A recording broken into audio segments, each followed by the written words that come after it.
getirben hasatında. Türkeşin yüzü kızardı. Nerçini bilmeyen yaydanı. Oğlum, men näme deyin onu? Bana uladık dursun, näme deyin onu? Bar, ece ne verir? Uğraşsın, ellecekni. Erkir, yine teke yersin da. Yok, kalkana ver. Sonu verek so. Ver, boynundan amazsın. Koy. Sağan yanı son yarlı at yerlerini. Kalk kesin. Bitirirse kaygarmalı mı orada? Oğlum, bak. Ecemi verir, bak.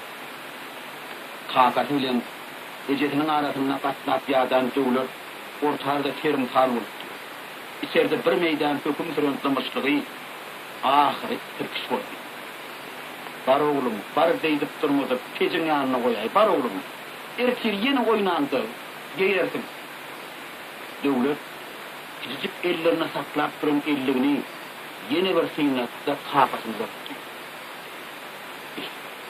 Koyaylı yananın pecin yanına uğradıp durdum, bar. Ne ettin rayımını? Böydünlük gurlar yalan olmadı, ne ettin oğlum? Meğal, ertiriyeden mene de yitirerini. Türküş, oğurlukta tutulan yağlı oldu. Ulu bastığa düştü. Önünü 5 yaşlı çağa değerli, ödümlünüm has ulu, ödümlünüm has fehimli, paykatlı bir kişi duran yağlı oldu. Onun anısından. Bir dönem oğlunun kusuruna tutup, yamasıyla okşadı. Oğlum, hiç. Yitirsen, yitirersin tabi oğlum.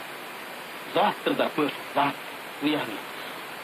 Canın savursa oluyor, oğlum. Gitse yenalar. Barın mı sonunda, pecim yanına koyayım. Bar oğlum. Ağam, yüz yaktırıp gitti. Kutsa fırsatın ödünü, ol yeri de ön kuşağı diyanca çağayı vurdu. Yok yap barıp, elini pecim yanına koydu. Çağa